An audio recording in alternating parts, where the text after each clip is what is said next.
आप सभी को मेरा प्यार भरा नमस्कार। आपका स्वागत है आपके अपने YouTube channel AG group MJW में। हम एक श्रृंखला के तहत कक्षा 12 के भूगोल विषय का अध्ययन कर रहे हैं। पिछली कक्षा में हमने इसके छठे अध्याय मानव अधिवास का अध्ययन प्रारंभ किया था और आज हम पढ़ेंगे ग्रामीण अधिवास के प्रतिरूपों के बारे में। तो शुरू करने से पहले थोड़ा सा पिछली कक्षा का रिवीजन कर लेते हैं कि हमने क्या पढ़ा था। पिछली कक्षा में हमने पढ़ा था मानव अधिवास। अधिवास दो प्रकार के होते हैं, अस्थायी और दूसरा स्थायी अधिवास। मानव अधिवासों का वर्गीकरण। मानव अधिवासों को उनके कार्य क्षेत्र और उनकी लोकेशन के हिसाब से दो भागों में बांटा जा सकता है, एक ग्रामीण अधिवास और दूसरा नगरीय अधिवास। ग्रामीण अधिवासों के प्रकार। ग्रामीण अधिवास चार प्रकार के होते हैं। नंबर 1 सघन या गुच्छित अधिवास, दूसरा प्रकीर्ण या एकाकी अधिवास, तीसरा मिश्रित अधिवास और चौथा पल्ली या पुराना अधिवास। इन सब के बारे में हमने पिछली कक्षा में अध्ययन किया था और आज हम पढ़ रहे हैं ग्रामीण अधिवासों के प्रतिरूप। चलिए पढ़ते हैं इसके बारे में। अधिवासों के बसाव की आकृति। अधिवासों के बसाव की आकृति के आधार पर किए गए विभाजन को अधिवासों के प्रतिरूप कहा जाता है। यानी अधिवासों के प्रतिरूप क्या हैं कि ग्रामीण क्षेत्रों के जितने भी अधिवास हैं उन अधिवासों का बसाव का जो पैटर्न है उसको उस बसाव की आकृति के आधार पर अगर हम विभाजित कर दें अलग अलग भागों में तो वो अधिवास का प्रतिरूप कहा जाएगा। ये अधिवास के प्रतिरूप अलग अलग क्यों बनते हैं, इसके पीछे कई कारक योगदान देते हैं अपना, जिनमें प्रथम है प्राकृतिक कारक, जैसे धरातल और नदी आदि ये प्राकृतिक कारक प्रभावित करते हैं। ऐतिहासिक कारक, सामाजिक कारक, सांस्कृतिक कारक, परिवहन के मार्ग और धार्मिक स्थल, ये कुछ ऐसे कारक हैं जो कि प्रभावित करते हैं किसी भी क्षेत्र के अधिवास के प्रतिरूप को कि उसकी बसावट किस प्रकार की होगी। ग्रामीण अधिवासों के प्रतिरूप, ये आपके अध्याय क्षेत्र में 12 प्रकार दिए हुए हैं जो कि आपकी पुस्तक में हैं। आइए देखते हैं कौन कौन से हैं। नंबर 1 रेखीय प्रतिरूप, दूसरा तीर प्रतिरूप, तीसरा त्रिभुजाकार प्रतिरूप, चौथा आयताकार या चौकपट्टी प्रतिरूप, पांचवां अरीय त्रिज्या प्रतिरूप, छठा वृत्ताकार प्रतिरूप, सातवां तारा प्रतिरूप, आठवां पंखा प्रतिरूप, नौवां अनियमित प्रतिरूप, 10वां सीढ़ी नुमा प्रतिरूप, 11वां मधुछत्ता प्रतिरूप और अंतिम है अन्य प्रतिरूप। आइए एक एक करके इनके बारे में जानते हैं कि ये कैसे विकसित होते हैं, क्या इनकी विशेषताएं होती है। सबसे पहले बात करेंगे हम रेखीय प्रतिरूप की। रेखीय प्रतिरूप, जैसा कि नाम से पता चल रहा है कि रेखा के सहारे, और वो रेखा क्या हो सकती है कि कोई सड़क मार्ग हो सकता है, रेल मार्ग, नहर, नदी या सागर तट। इनके किनारे जब लंबवत रेखा में उसके दोनों ओर मकान, जब एक पंक्ति में मकान बन जाते हैं तो उस शेप को, उस प्रतिरूप को रेखीय प्रतिरूप कहा जाता है। इसके कुछ और नाम भी हैं, यानी इनको पंक्तिनुमा, मार्गोन्मुख और अर्धचंद्राकार के नाम से भी जाना जाता है। इस प्रतिरूप में आवास बिल्कुल पास पास में होते हैं और पंक्तिबद्ध रूप में विकसित होते हैं, जैसा कि आप इस चित्र के माध्यम से देख पा रहे हैं। और इसके उदाहरण हमें भारत में गंगा यमुना के मैदान और मध्य हिमालय क्षेत्र, और राजस्थान की बात करें तो राजस्थान के जयपुर ज़िले के बरवाड़ा गांव में देखने को मिलते हैं। वहाँ पर इस प्रतिरूप को हम देख सकते हैं। एक चित्र देखते हैं, ये चित्र भी इसको स्पष्ट कर रहा है।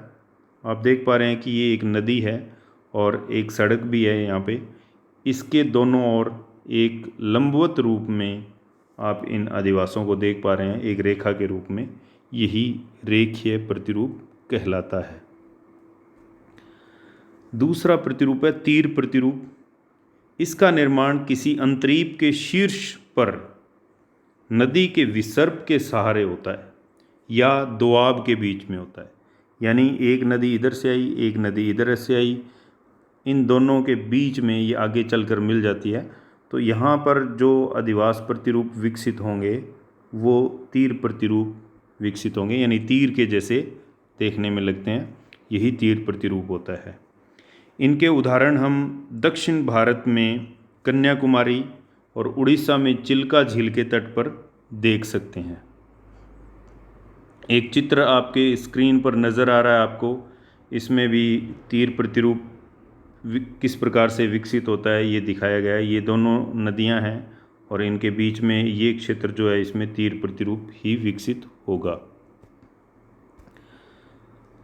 तीसरा प्रकार है त्रिभुजाकार प्रतिरूप। इसका निर्माण नदियों, नहरों, सड़कों के संगम स्थल पर, जहाँ वह एक दूसरे को ना काटें, यानी एक नदी इधर से आई, दूसरी नदी इधर से आई और ये आगे चलकर ये एक दूसरे को काटे ना, यानी क्रॉस ना करें, तो ऐसी स्थिति में त्रिभुजाकार प्रतिरूप का निर्माण होता है। जैसा कि आप इस चित्र में देख पा रहे हैं कि एक सड़क जो है इधर से आई, एक सड़क इधर से आई, दोनों मिल गई और बीच में जो प्रतिरूप विकसित हुआ वो त्रिभुजाकार प्रतिरूप विकसित हुआ। इसके उदाहरण हम भारत के हरियाणा और पंजाब राज्यों में बसे हुए गांवों में देख सकते हैं। ये एक स्थिति आपको नज़र आ रही है, एक सड़क इधर से आई, एक सड़क इधर से आई, आगे दोनों मिल गई, और अगर ऐसा कोई क्षेत्र बनेगा तो उसमें त्रिभुजाकार प्रतिरूप विकसित होगा। चौथा प्रकार है आयताकार या चौकपट्टी प्रतिरूप। ये सारे के सारे जो है अपने अपने नाम से ही स्पष्ट हो जाते हैं। इसका निर्माण दो सड़कों के संगम स्थल पर होता है, जब दोनों सड़कों के किनारों पर लंबवत गलियों का निर्माण होता है। जैसे इसमें नज़र आ रहा है, एक सड़क इधर से, एक सड़क इधर से, और इसके किनारों पर दोनों और साइडों में ये लंबवत गलियां जब बन गई तो फिर ये आयताकार प्रतिरूप सामने आता है। और ऐसे उदाहरण विश्व में समतल उपजाऊ मैदानों में मिलते हैं, क्योंकि वहाँ पर इस आयताकार प्रतिरूप के विकसित होने की परिस्थितियाँ मौजूद रहती हैं और वहाँ पर ऐसी आयताकार शेप नज़र आती है गांवों की, अगर ऊपर से उनका चित्र लें तो। और वर्तमान में जो नए गांव बस रहे हैं वो सारे इसी प्रतिरूप के ऊपर विकसित हो रहे हैं। ये एक आयताकार रूप आपके सामने नज़र आ रहा है, इसमें सड़कें चौकोर पर काटती हैं और ये एक अच्छा उदाहरण प्रस्तुत करता है आयताकार प्रतिरूप का। अब बात करते हैं नंबर 5 अरीय त्रिज्या प्रतिरूप की।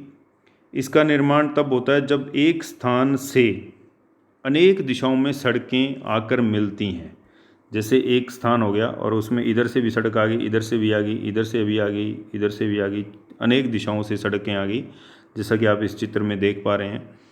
तो ऐसे में सभी गलियों के मुख्य चौराहे पर मिलने के कारण, ये नहीं ये मुख्य चौराहा, इस पर सभी गलियां आके मिल रही हैं, इस वजह से ये गलियां जो है वो समानांतर नहीं होती हैं और यही प्रतिरूप अरीय त्रिज्या प्रतिरूप कहलाता है। विश्व में घनी आबादी वाले उपजाऊ मैदानी भागों में और भारत में बात करें तो भारत में गंगा के ऊपरी मैदान और तमिलनाडु राज्य में ऐसे प्रतिरूप देखने को मिलते हैं। फिर बात करेंगे आगे वृत्ताकार प्रतिरूप की। ये भी नाम से स्पष्ट हो रहा है, किसी झील, तालाब, कुएं, किले या धार्मिक स्थल या चौपाल के चारों ओर जब बसावट हो जाती है, जैसे ये कोई क्षेत्र है उसके चारों ओर जब कोई धीरे धीरे अधिवास विकसित हो जाते हैं तो ऐसा प्रतिरूप देखने को मिलता है। और इस प्रतिरूप की प्रारंभिक अवस्था होती है नाभिक प्रतिरूप।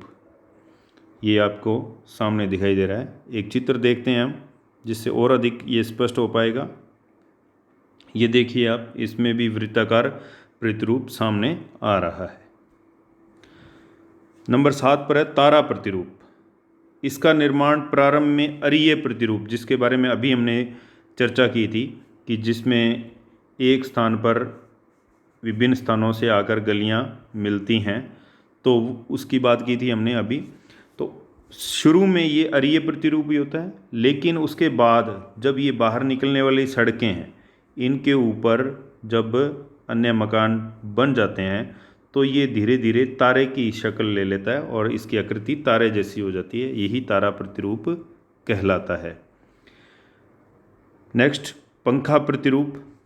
जब किसी गांव में केंद्रीय स्थल के चारों ओर, कोई केंद्रीय स्थल होता है, उसके चारों ओर मकान बनते चले जाते हैं, मकान बनते गए बनते गए बनते गए, और उसमें एक सड़क जो होती है, उस सड़क के किनारे भी रेखीय प्रतिरूप विकसित हो जाता है, जैसे हमने पहले देखा था। तो ये एक शक्ल जो है वो एक पंखे की हो जाती है, तो इसको पंखा प्रतिरूप कहा जाता है। अनियमित प्रतिरूप, ये भी नाम से स्पष्ट है। इसका निर्माण कैसे होता है? मानव द्वारा अपनी सुविधा अनुसार बिना किसी योजना के मकान बनाने से इसका निर्माण होता है, और इसकी सड़कें, गलियां टेढ़ी मेढ़ी और घुमावदार होती हैं, जो कि बाद में बनती हैं। और भारत के अधिकांश गांव इसके उदाहरण प्रस्तुत करते हैं। राजस्थान में 12 जिले का लिसाड़ी गांव इसका स्पष्ट उदाहरण प्रस्तुत करता है। नेक्स्ट है सीढ़ी नुमा प्रतिरूप। ये भी नाम से स्पष्ट हो रहा है। ये पर्वतीय ढालों पर बनता है और इस प्रतिरूप में मकानों की पंक्तियां ढाल के अनुसार कई स्तरों में दिखाई देती है, यानी कई लेयर्स दिखाई देती है। आगे एक चित्र देखेंगे, उसमें और अधिक स्पष्ट करेंगे। विश्व में हिमालय, रॉकीज़, एंडीज़, आल्प्स, यानी ये बड़ी पर्वत श्रृंखलाएँ हैं, इन क्षेत्रों में सीढ़ी नुमा प्रतिरूप देखने को मिलता है। ये इस चित्र के माध्यम से आप देख पा रहे हैं कि इसमें ये अलग अलग लेयर्स हैं, मकानों की अलग अलग परतें हैं, अलग अलग स्तर जो है वो दिखाई दे रहे हैं। जैसे जैसे ढाल आगे बढ़ेगा वैसे वैसे अलग आपको स्तर दिखाई देंगे। नेक्स्ट है मधुछत्ता प्रतिरूप। इसमें भी नाम से अंदाज़ा लगा सकते हैं आप।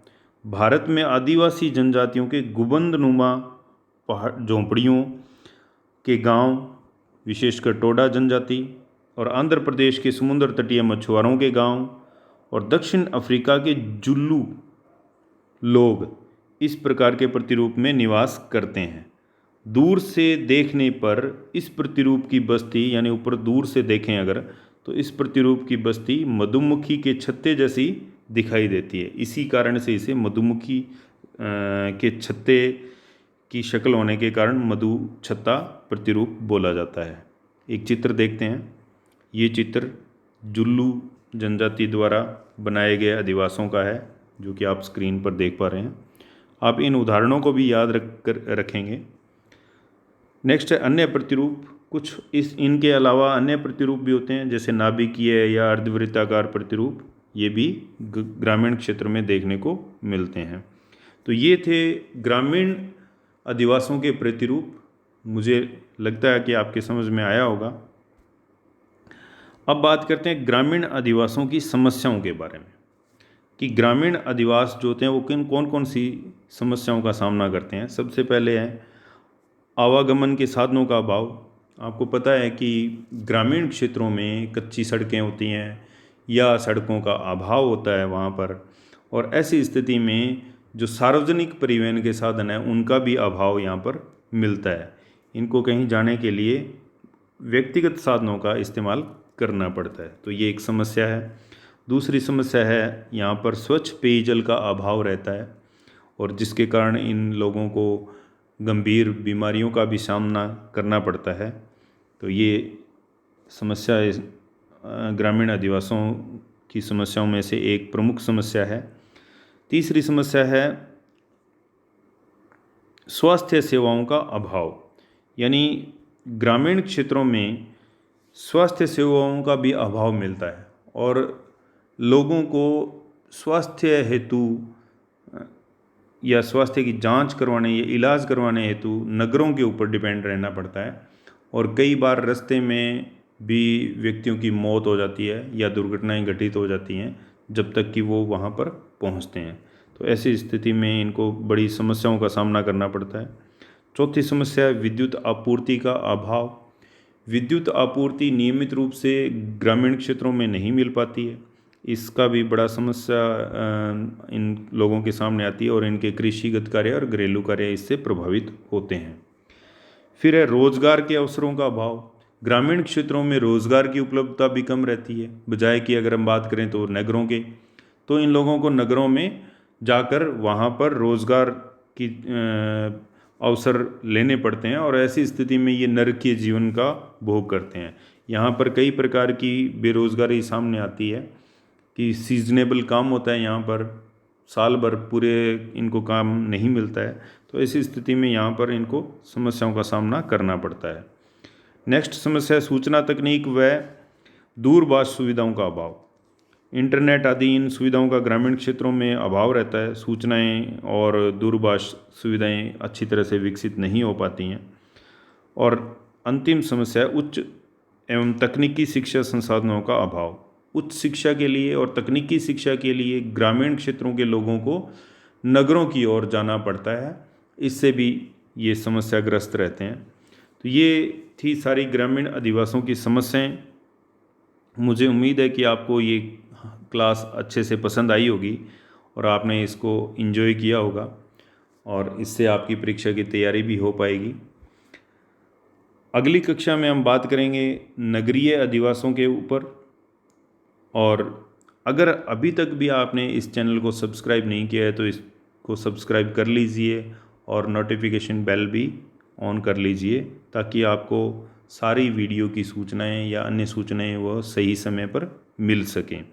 अगली कक्षा में बात करेंगे हम नगरीय अधिवासियों के बारे में। तब तक के लिए आप सभी का धन्यवाद।